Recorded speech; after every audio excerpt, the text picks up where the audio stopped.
మన బాడీని మన బ్రెయిన్ లేదా మనమే కంట్రోల్ చేస్తామనుకుంటాం కానీ నిజానికి హార్మోన్స్ మన మొత్తం బాడీని కంట్రోల్ చేస్తాయి. మన బాడీ ఒక హార్డ్వేర్ లాంటిదైతే ఈ హార్మోన్స్ అనేవి ఒక సాఫ్ట్వేర్ లాంటివి. మన బాడీలోని ఈ నెట్వర్కింగ్, కమ్యూనికేషన్స్ ఇవన్నీ కూడా హార్మోన్స్ ద్వారానే జరుగుతాయి. మరి ఇంత ఇంపార్టెంట్ అయిన ఈ హార్మోన్స్ ఎందుకు ఇంబ్యాలెన్స్ అవుతున్నాయి, అలాగే చాలా డిసీజెస్కి ఎందుకు కారణమవుతున్నాయి అనే విషయాలతో పాటు ఈ హార్మోన్స్ని మళ్ళీ మనం బ్యాలెన్స్లో ఎలా ఉంచుకోవచ్చు అనే విషయాల గురించి ఈ వీడియోలో డిస్కస్ చేసుకుందాం. అసలు మన బాడీ ఒక కెమికల్ ఫ్యాక్టరీ లాంటిది. ప్రతిరోజు కూడా అనేక రకాల కెమికల్స్, హార్మోన్స్, ఎంజైమ్స్ రిలీజ్ అవుతూ ఉంటాయి. అసలు వీటి ద్వారానే మన బాడీ యొక్క ఫంక్షన్ జరుగుతూ ఉంటుంది. వీటిలో హార్మోన్స్ వాటి పని అవి చేయకపోతే ఆ ఎఫెక్ట్ ప్రతి ఆర్గన్ మీద పడుతుంది.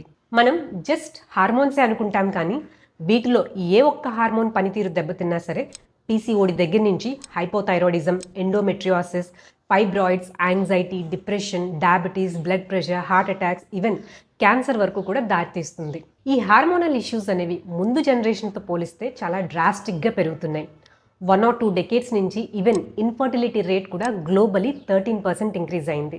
దీన్ని బట్టి చూస్తే ఈ హార్మోనల్ ఇష్యూస్కి something is seriously wrong with our life style, eating habits and environmental factors. ముందుగా ఈ హార్మోన్స్ని డిస్టర్బ్ చేసే మెయిన్ ఫ్యాక్టర్స్ని చూసుకుని తర్వాత ఈ హార్మోన్స్ని రెగ్యులేట్ చేసుకునే మెయిన్ ఫుడ్ హ్యాబిట్స్ అలాగే టిప్స్ గురించి డిస్కస్ చేసుకుందాం. ఈ హార్మోన్స్ని ఎఫెక్ట్ చేసే ఫ్యాక్టర్స్లో మెయిన్ వచ్చి మన ఫుడ్ హ్యాబిట్స్. ఇప్పుడు దొరికే ఈ అల్ట్రా ప్రాసెస్డ్ ఫుడ్స్ లేదా ప్యాక్ ఫుడ్స్లో mainly artificial colours, preservatives, chemicals ఇంకా ఎమల్సిఫైయర్స్ కలుపుతున్నారు. వీటినే ఎండోక్రైన్ డిస్రప్టర్స్ అని కూడా అంటారు. ఇవి ముఖ్యంగా ఆడవాళ్ళ హార్మోన్స్ ఇంబ్యాలెన్స్ అవడానికి మెయిన్ రీజన్ అని చెప్పుకోవచ్చు. సో వీలైనంత వరకు కూడా అందరూ ఈ ప్యాక్డ్, ప్రాసెస్డ్ అండ్ ప్రిజర్వేటివ్స్ ఉన్న ఫుడ్స్ని అవాయిడ్ చేయడానికి ట్రై చేయండి.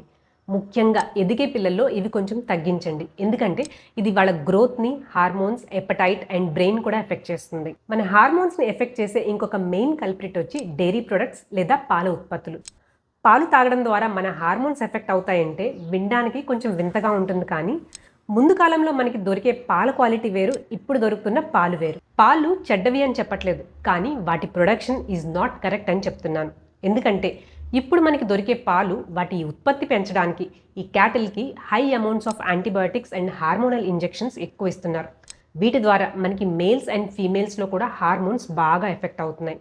మోరోవర్ మనకి వచ్చే 80% ఆఫ్ మిల్క్ అనేవి ఈ ప్రెగ్నెంట్ కౌస్ నుంచే దొరుకుతాయి. వీటిలో హై ఈస్ట్రోజన్ కంటెంట్ ఉండడం వల్ల మేల్ అండ్ ఫీమేల్ హార్మోన్స్ని బాగా డిస్టర్బ్ చేస్తుంది. అలాగని మన డైట్లో పాలని పూర్తిగా మానేయలేము కదా. ప్రతిరోజు కూడా కాఫీ, టీ దగ్గర నుంచి పిల్లలకి పాలు, పెరుగు, మజ్జిగ, పనీర్ వీటన్నిటికీ కూడా పాలు అవసరం. అందుకే మీ లోకల్ వెండర్ దగ్గర నుంచి పాలు తీసుకోండి.